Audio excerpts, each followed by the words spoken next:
Students, आप सबका welcome है मैथमेटिक्स बाय आर के सर में। प्यारे बच्चों, आज हम लोग क्लास 10th के वृत्तों से संबंधित क्षेत्रफल, जिसका चैप्टर नंबर है 12 यानी 12वां चैप्टर है। वृत्तों संबंधित क्षेत्रफल क्लास 10 के पढ़ेंगे, एरिया रिलेटेड टू सर्कल। इसको इंग्लिश में मैंने इसलिए लिख दिया कि कुछ इंग्लिश मीडियम वाले बच्चे भी जो पढ़ रहे हैं इस यूट्यूब के माध्यम से, तो वो भी चीज़ को समझेंगे। तो डियर स्टूडेंट, आइए समझते हैं। कुछ चीज़ें हमने टॉपिक्स वाइट बोर्ड पर लिख दिया है, उसके बारे में थोड़ा बहुत बेसिक जानकारी है, उस पर पहले हम चर्चा करेंगे, उसके बाद चीज़ों को जानेंगे। आइए सबसे पहले देखते हैं कि क्या चीज़ पे चर्चा करना है। ठीक, सबसे पहले हमने लिखा है वृत्त की परिभाषा, डिफिनीशन ऑफ सर्कल। डिफिनीशन नहीं लिखा है, जगह कमी की वजह से मैंने चीज़ लिख दिया है। तो वृत्त की परिभाषा में लिखेंगे डिफिनीशन ऑफ सर्कल में क्या होता क्या है। सबसे पहले आप वृत्त देखिए, वृत्त कहते किसे हैं। मैंने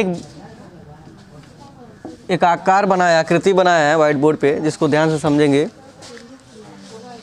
वृत्त होता क्या है, डायरेक्टली लोग न समझते हैं कि गोला वाला चीज़ वृत्त होता है। ठीक, तो आखिर उसकी डिफिनीशन देना हो तो क्या देंगे, वो उसको मेन मायने होता रखना है। तो इसको कहेंगे क्या कि एक निश्चित बिंदु से समान दूरी पर घिरी हुई या वक्राकार समतल आकृति को वृत्त कहते हैं। कहेंगे कि किसी निश्चित बिंदु से समान दूरी पर घिरी हुई समतल वक्राकार आकृति को क्या कहते हैं, हम वृत्त कहते हैं। यानी यहाँ पे एक बिंदु है और यहाँ से सब दूरियाँ क्या होंगी, बराबर होंगी, और ये सब बराबर दूरियों के वजह से ही आपका ये क्या बनेगा, आपका वृत्त बनेगा। ठीक, तो यह सिंपल हो गया पहला डिफिनीशन वृत्त की परिभाषा की। निश्चित बिंदु से समान दूरियों पर घिरी हुई वह समतल आकृति, वक्राकार आकृति जो समान दूरियों पर घिरी हुई हो या बंद हो, उस आकृति को क्या कहते हैं, वृत्त कहते हैं। क्लियर हो गया। इसके लिए एग्जाम्पल क्या क्या चाहेंगे आप। साइकिल का पहिया या वृत्त का एग्जाम्पल हो गया। ट्रेन की पहिया एकदम गोल, एकदम सेम डिस्टेंस पे होती है, नहीं कि छोटा बड़ा होता है, ऐसे नहीं होता है, एकदम सर्कल की तरह एकदम बराबर दूरियों पे होता है। तो साइकिल का पहिया हो गया, मोटरसाइकिल का, जितने गाड़ियां हैं, वाहन है, बस ट्रक, सब की पहिया हो गया, ट्रेन हो गया। अक्सर लोग हाथ में पहनते हैं रिंग वगैरह, काड़ा वगैरह, तो वो भी चीज़ें क्या होती हैं आपका, उसका एग्जाम्पल हो गया। मैंने जितनी जिसके डिस्टेंस समान दूरियों पर, उसको क्या कहते हैं, वृत्त कहते हैं, उसका एग्जाम्पल हो गया। आते हैं अब सेकेंड पे। पहला हो गया, सेकेंड कह रहा वृत्त का केंद्र यानी सेंटर ऑफ सर्कल। ठीक, सेंटर ऑफ सर्कल किसे कहते हैं। अभी मैंने जो परिभाषा आपको बताया कि जिस निश्चित बिंदु से जो समान दूरी पर घिरी हुई होती है, वक्राकार आकृति होती है, उसी को वृत्त कहते हैं। तो उस बिंदु को ही इस वृत्त का केंद्र कहते हैं, यानी जहाँ से वो आकार बना, यानी इसी को हम क्या कहेंगे, वृत्त का केंद्र कहेंगे। केंद्र को अक्सर ओ से दर्शाते हैं, और ओ का मतलब अक्सर ओरिजिन से माना जाता है, और ओरिजिन का मतलब होता है उत्पत्ति। ठीक, यानी इसका जो उत्पत्ति कहाँ से, यहीं पर रखने से ही गोल बना, तो इसीलिए ओ से दर्शाते हैं ओरिजिन, यानी उसकी उत्पत्ति। और केंद्र को नॉर्मल इंग्लिश में सेंटर बोलते हैं। क्लियर। अब आते हैं तीसरा जो कह रहा है वृत्त का व्यास। वृत्त का व्यास क्या होता है। अब व्यास के बारे में नॉर्मली चर्चा करेंगे।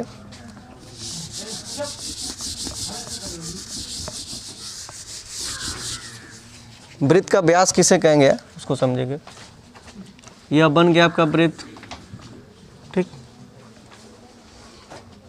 इसका एक परिभाषा, दो परिभाषाएं होती हैं। पहला समझेंगे कि वृत्त की ऐसी रेखा जो वृत्त को दो बराबर भागों में बांटे। ये देख रहे हैं आपको, दो बराबर भागों में बांट रहा है, तो इसी रेखा को वृत्त का हम व्यास कहेंगे। ठीक, बीचों बीच वाली वो रेखा जो दोनों को बराबर हिस्से में बांट दे, इसको वृत्त का व्यास कहेंगे। ठीक, एक हो गया परिभाषा।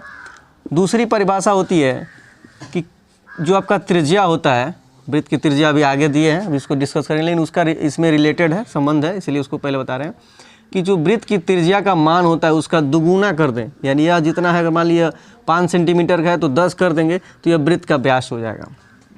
ठीक, तो वृत्त के त्रिज्या के दुगुने मान को व्यास कहते हैं, दूसरा परिभाषा। और पहला जो बताएं कि वृत्त की सबसे लंबी जीवा को या वृत्त जो दो भागों में बराबर बांटे, उसको वृत्त का व्यास कहते हैं। ठीक, व्यास को हम डायमीटर से कहते हैं और इसको स्मॉल डी से दर्शाते हैं। क्लियर हुआ। तो हमने वृत्त के व्यास के बारे में चर्चा कर दी। अब आते हैं वृत्त के त्रिज्या के बारे में। वृत्त की त्रिज्या क्या होती है।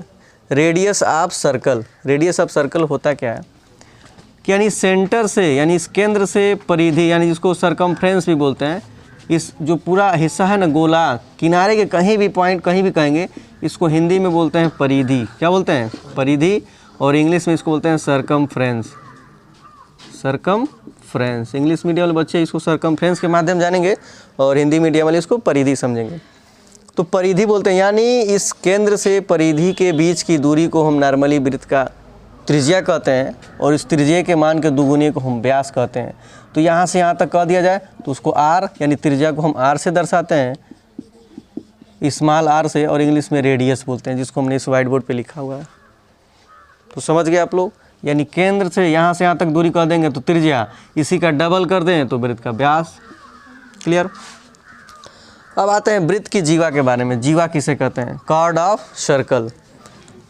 माने वृत्त के परिधि पे किन्हीं दो बिंदु के बीच की दूरी, यानी परिधि है ना, इसी को ना परिधि बोलते हैं। इस परिधि के किन्हीं दो बिंदुओं के बीच की दूरी को हम क्या बोलेंगे? जीवा बोलेंगे। क्या बोलेंगे? जीवा।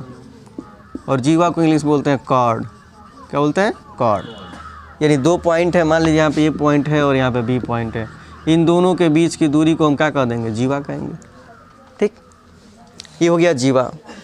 अब आते हैं छठवें में वृत्त के क्षेत्रफल से संबंधित, कि वृत्त का क्षेत्रफल क्या होता है? Area of circle.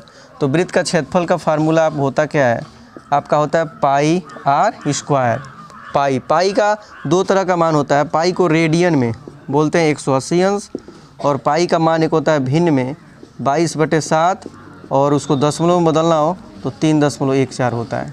ठीक, अक्सर एक नंबर में बहुविकल्पी एग्जाम में पूछ देता है कि पाई का मान रेडियन में क्या बोलते हैं? रेडियन। पाई का मान रेडियन में 180 अंश होता है, और पाई का मान भिन्न में 22/7 या दशमलव में 3.14 होता है। ठीक है, इसी 7 से भाग देंगे 22 में तो उतना आ जाएगा।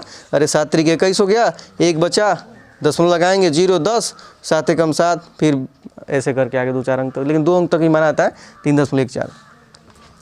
तो वृत्त का क्षेत्रफल हो गया पाई आर स्क्वायर, और इसी का परिमाप बोलें पेरीमीटर या सरकमफ्रेंस भी बोलते हैं इसको। ठीक ना, परिधि का मतलब होता है कोई गोल पूरे के माप को ही परिधि बोलते हैं। ठीक है, तो और उसको दूसरी भाषा में परिमाप भी बोलते हैं।